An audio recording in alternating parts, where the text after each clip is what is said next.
we're coming over the top of. This is LuMahi Beach right here.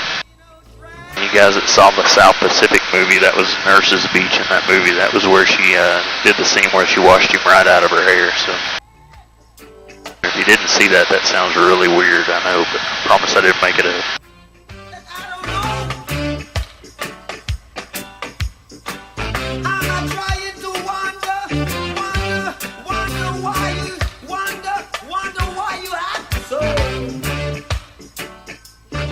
Straight down on either side of the helicopter, you see these flooded fields below us. That's how they grow taro. So those are all taro fields. And similar the same way you would rice, you just flood the field. All of our taro fields in Kauai grow on this side of the island. Any of you guys had a chance to try poi, the purple mushy stuff? No? If you go to a luau, they're going to have it there. I recommend get a couple of spoonfuls of it, give it a try. You'll see it in grocery stores, restaurants. Unless it really comes with your meal, don't spend extra money for it, because unless you really loved Elmer's glue when you're 5 years old, you're not going to like it that much.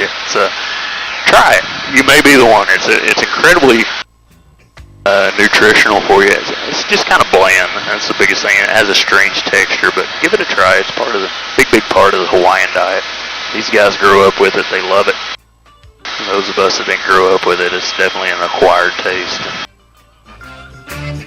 Been trying to acquire that taste for 2.5 years now. I'm no closer now than I was when I began. Got a local buddy, young guy. He's kind of a funny kid, but he lives at home and his grandmother does all the cooking. And right when I got here, I met him and he invited me over for dinner. He told his grandmother as a joke that I love poi and I would love to have some. So I go in for dinner, and of course you don't want to be rude, and you're like, man, this stuff's horrible, you know, but you're eating it. Now I go over there about once a month, and I love the family, and I go over there about once a month, and she always makes sure whether they planned on it or not that I get poi, because she thinks I love it. I'll never tell her any different. She's so nice, I couldn't hurt her feelings. We got a beautiful waterfall coming in the back of this valley. This is Namalokama. You're seeing about 3/4 of it, which is pretty normal. We usually only see about half of it, but clouds hang a little bit lower most of the time. But this is Namalokama is one of the tallest waterfalls in the state of Hawaii, over 2,400 feet tall.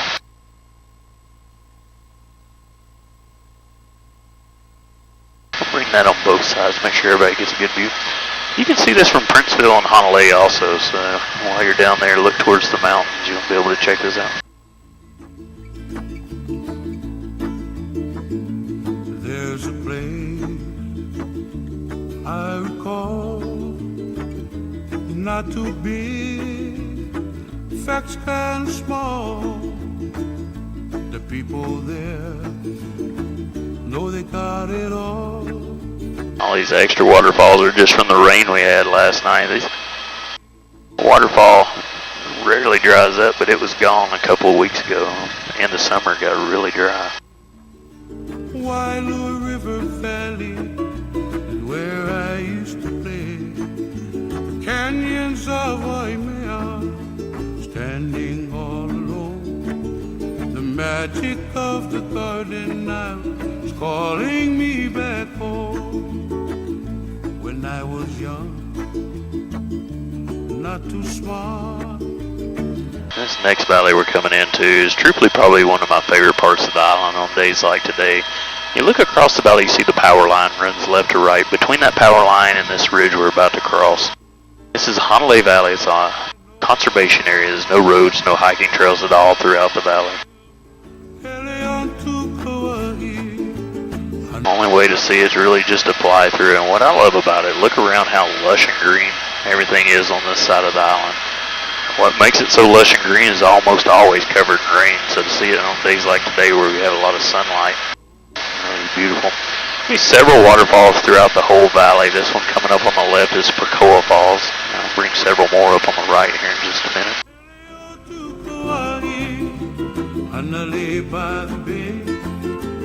Wailu River Valley is where I used to play. Canyons of Waimea, standing all alone. Be a nice one coming up on the right here, and there's several more right through these couple of little valleys right here, so keep looking to your right.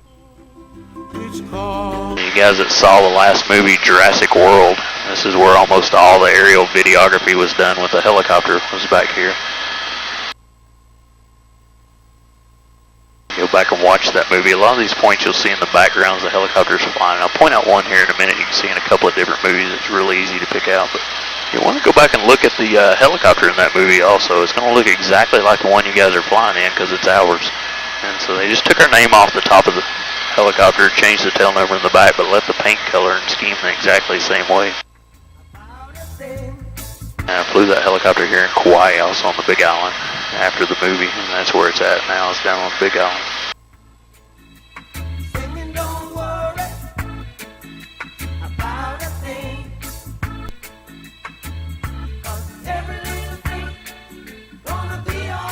Nice waterfall coming up on the left here, just about in the corner.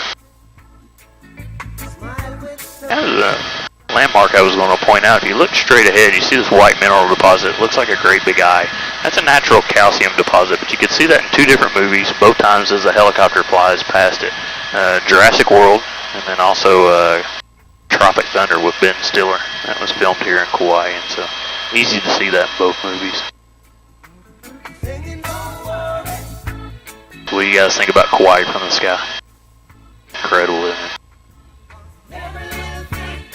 I came out here 3.5 years ago on vacation, mostly like you guys, and never thought about that I'd be back, and definitely didn't think I'd be living here, but took this same flight on the last day here, and fell in love with the island during the 2 weeks I was here, and during that flight I was like, I want to do that.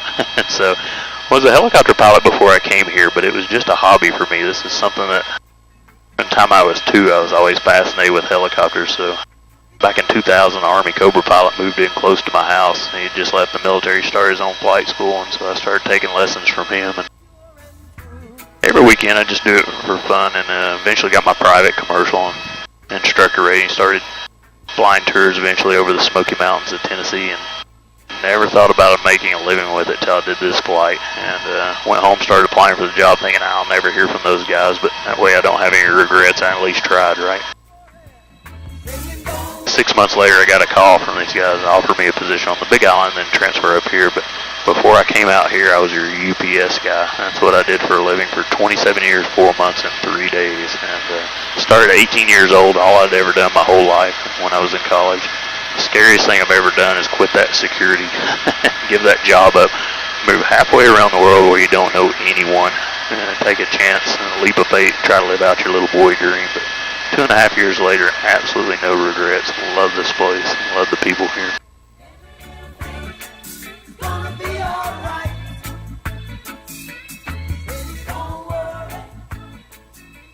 This is a very special part of Kauai. This is our volcano crater.